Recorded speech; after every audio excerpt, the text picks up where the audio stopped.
Bienvenidos al seminario de Fisiología del Páncreas y Tejido Adiposo. Vamos a comenzar. Una breve reseña anatómica histológica del páncreas. Tiene una ubicación retroperitoneal, está alojado en la transcavidad de los epiplones y anatómicamente lo podemos dividir en cabeza, cuerpo y cola, teniendo funciones exócrinas y, como vamos a ver ahora, también endócrinas. Para hacer una introducción a la unidad funcional del páncreas, que es el islote endocrino, vamos a contar que entre 1867 y 1868, un joven médico, haciendo su tesis de doctorado, investigó la estructura del páncreas y inyectó azul de Prusia en el conducto pancreático de conejos para visualizar la estructura del sistema excretor y descubrió otras células, unas células pequeñas de contenido prácticamente homogéneo, de forma poligonal, con núcleo redondeado y unidas siempre de dos en dos o formando pequeños grupos. Y no tenían conexión con el sistema excretor, estaban más irrigadas. En ese momento especuló con que podían ser linfáticos o nervios dentro del páncreas. Esto fue lo que descubrió Paul Langerhans y gracias a esto tiene y lleva su nombre. Descubrió y caracterizó solamente la estructura, luego años más tarde sería la función. Los islotes constituyen racimos de células suspendidas en el tejido exócrino que cumplen la función del páncreas endocrino. Representa solo el 1 al 3% de la masa glandular, existen entre 10 a la quinta o 10 a la sexta islotes dispersos que contienen aproximadamente 1000 células cada uno. En esta diapo podemos ver la estructura del páncreas con la parte exócrina acinar y la división endocrina glandular hormonal. Entonces, en el islote endocrino está constituido por células alfa, células beta, delta y células PP. Hay unas, a modo introductorio, les cuento que hace algunos años se han descrito otro tipo de células que son las epsilon, que secretarían grelina. No lo van a encontrar en los libros, pero para que sepan que hay otras células que se encuentran en el islote. Las células alfa ocupan de un 10 a un 20%, son las secretoras de glucagón. Las células beta ocupan la mayor parte, entre un 60 a un 80%, secretando insulina, la hormona que defiende con más presencia la hiperglucemia. Y las células delta, que ocupan un 5% aproximadamente, secretando somatostatina y un 1% de células que secretan polipéptido pancreático. ¿Por qué es tan importante la celularidad y la interrelación que tienen estas células entre sí? Aunque la glucosa es el estímulo principal para secretar insulina, como vamos a ver en el transcurso del seminario, las células beta reciben gran variedad de otros estímulos, que pueden ser nutrientes, que pueden ser estímulos neuronales, hormonales, pero parte de estas últimas tiene origen en el mismo islote por la secreción parácrina. ¿Sí? Las células beta son las únicas que producen una cantidad significativa de insulina que va a influir a su vez sobre la actividad de las otras hormonas en el islote. Y no es casualidad que estén centradas las arteriolas con respecto a que la célula beta va a ser la primera que va a secretar insulina, que va a pasar hacia la célula alfa y hacia la célula delta. Como vemos en la diapo, la insulina va a inhibir al glucagón y a la somatostatina. La somatostatina va a inhibir a la célula alfa y a la célula beta, y el glucagón, célula alfa, estimula a tanto la somatostatina como la insulina, para entonces poder lograr la homeostasis glucémica.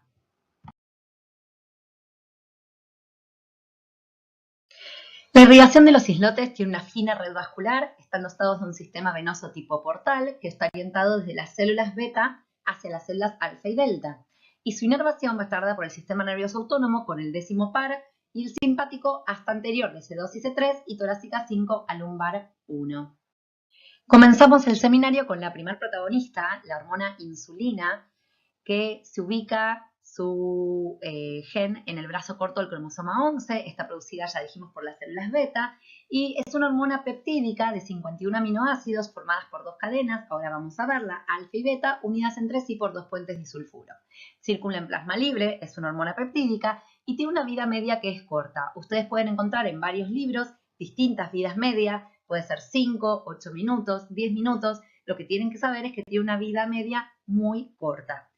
Como vamos a ver a continuación, tiene receptores con actividad tirosinquinasa. En esta diapositiva vemos la estructura molecular primaria y atómica de la insulina. es una proteína polipeptídica de 5.805 Dalton de peso molecular. Es de la familia de proteínas denominada insulina, factor de crecimiento insulinosímil y de relaxinas. Es una proteína muy antigua, se puede hallar todavía en organismos unicelulares, eucariotes, y su estructura varía poco entre especies. Podemos ver que está constituida por una cadena A de 21 aminoácidos ácida y una cadena B de 30 aminoácidos básica, y las dos uniones disulfuro que van a generar una estabilidad en esta molécula. La insulina es una hormona anabólica, es una hormona que consideramos de ahorro, de reserva, de liberación de energía a través de la oxidación, de anabolismo y crecimiento. En esta diapo pueden observar un hexámero de 6 moléculas de insulina, y esta es una de las formas en las cuales se encuentra dentro de la reserva. Sintetizada a partir del precursor preproinsulina, que va a sufrir modificaciones posttransduccionales, transformándose en proinsulina, y a su vez la proinsulina, por la acción de enzimas que producen la liberación del péptido C y la formación de insulina, van a liberarse cantidades equimolares de insulina y el péptido C. ¿Y qué aplicación clínica puedo darle a el péptido C? Bueno, por un lado, la medición de insulina plasmática no permite diferenciar la insulina endógena de la exógena que, por ejemplo, se está aplicando a un paciente. Y al saber que se liberan cantidades equimolares de la insulina y el péptido C, en un paciente que esté con insulina yo puedo diferenciarlo. En realidad, clínicamente nos sirve para aquel paciente que yo sé que tiene diabetes, que es la alteración, y ahora la vamos a ver, más importante de los carbohidratos, y en un paciente que yo sé que va a necesitar insulina en algún momento, puedo medir la reserva insulínica a través del péptido C. Si el péptido C está en cantidad adecuada o está en cantidad aumentada, sé que ese paciente no va a requerir insulina al momento que trae esos análisis. Ustedes vieron en módulos anteriores los distintos receptores, vieron el receptor de tirosinquinasa, y este es el receptor de insulina con sus subunidades. Es una glicoproteína, producto del gen del brazo corto del cromosoma 19, proviene de un precursor de cadena única que cliva en dos subunidades separadas, se dimeriza, glicosila, acila y ubica en la membrana plasmática. Lo podemos dividir en dos subunidades, como lo ven aquí. El dominio de ligando, que provoca una modificación que autofosforila, es un dominio rico en cisteína, y la subunidad B, que tiene el dominio yuxtamembrana y que va a ligar el sustrato y va a fosforilarse, ¿sí? Tiene el dominio, aparte del yuxtamembrana, del dominio catalítico con actividad quinásica en otras proteínas. Pero el receptor de insulina no trabaja solo, tiene un sustrato para receptor de insulina, a la cual llamamos proteínas de los IRS. Estas no tienen actividades catalíticas intrínsecas o propias, pero poseen múltiples dominios de interacción y tirosinas fosforiladas. Actuarían como moléculas de amarre que reclutan diferentes moléculas de señal y conducen a la formación de complejos de señal intermediarios de la actividad de insulina. Tras la unión a la insulina, el receptor va a cambiar de conformación, se va a autofosforilar en residuo tirosina, y esto va a permitir el reclutamiento de los IRS antes mencionados. Estos fosforilados por la subunidad beta, y estos activan la cascada de quinasas, como lo ven acá en este gráfico muy clásico del receptor.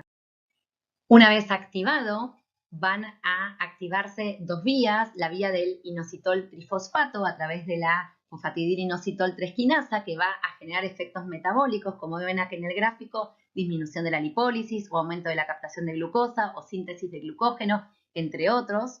Y a su vez también va a activarse la vía de la MAP quinasa a través de una quinasa asociada con mitógenos, que va a generar efectos proliferativos que tiene también la insulina, por ejemplo, la antiapoptosis. Acá vemos otra diapositiva donde vemos la unión de la insulina a su receptor, que va a provocar la autofosforilación del mismo con la fosforilación de los sustratos del receptor, el IRS 1, 2 o 3, y esto va a permitir la asociación de estos IRS a la subunidad reguladora de la quinasa, en este caso inositol trifosfato. A través de esta, el inositol trifosfato produce los efectos metabólicos que va a generar la insulina, y acá los podemos ver, si es la síntesis proteica, si es la síntesis de lípidos, si es la síntesis de glucógeno. Y también vemos otro sustrato, ¿sí?, para el receptor de insulina, que constituye parte de la cascada que lleva a la activación de la MAP quinasa, y esto a la estimulación de la transcripción génica con la consecuente diferenciación celular. La insulina va a tener muchos efectos en los órganos, pero consideramos órganos diana a los principales, y sería el nivel hepático, el tejido adiposo y el músculo esquelético. Cuando hablamos del hígado, el primer lugar donde la insulina va a generar su función es en el hígado. Decimos que cierra la canilla para cuando uno está empezando a comer, poder dejar de tener la gluconeogénesis con formación de glucosa y poder dedicarse en ese momento el organismo a ese alimento que está recibiendo. Por lo tanto, a nivel hepático va a cerrar la llave para que el glucagón, también inhibido por insulina, deje de estimular la producción hepática de glucosa. Ahora vamos a ver uno por uno cuáles son las funciones que tiene la insulina en cada uno de estos órganos. Por un lado, la insulina va a estimular el transporte de glucosa en los tejidos periféricos como músculo, adipocitos y cardiomiocitos, con el destino de depósito no oxidativo y con el efecto de generación de energía, que sería oxidativo. Por otro lado, va a promover la síntesis de glucógeno hepático y muscular, o sea, glucogenogénesis, y va a inhibir la formación de glucógeno por sustancias no glucídicas en el hígado, es decir, va a inhibir la gluconeogénesis.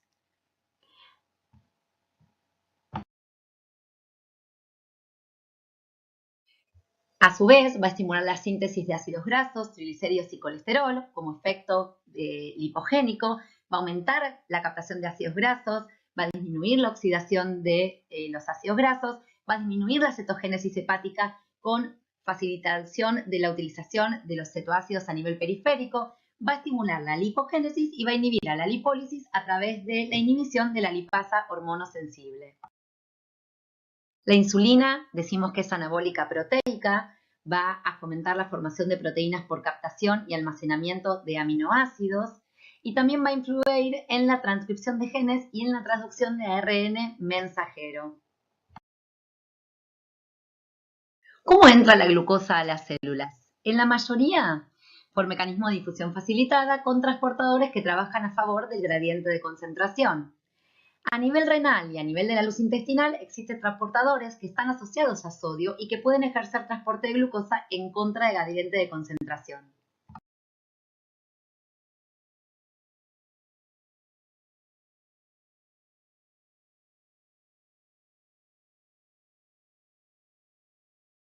En esta diapositiva podemos observar las distintas proteínas transportadoras de glucosa transmembrana, o llamados GLUTs. Hay más de 14 GLUTs, pero hay 5 que son los que vamos a caracterizar. En primer lugar, tenemos el GLUT4, que es un transporte sensible a insulina, ¿sí? Las vesículas que se traslocan a la membrana van a depender de la insulina, y esto se va a dar en el músculo esquelético, en el cardiocito y en el adipocito. Luego tenemos el GLUT2, que es por transporte constitutivo de glucosa, que ingresa según el nivel de sangre, y esto se va a dar en la célula beta, en el hígado, riñón, intestino delgado. Tenemos el GLUT1, que es un transporte constitutivo de glucosa, no va a depender de la insulina, y esto lo podemos ver claramente en el sistema nervioso central y también en los eritrocitos. El GLUT3, que también lo vemos en neuronas y en placenta, que la glucosa es más baja que en la circulación, sobre todo a nivel neuronal. Y por último, el GLUT5, que transporta fructosa en el epitelio del intestino.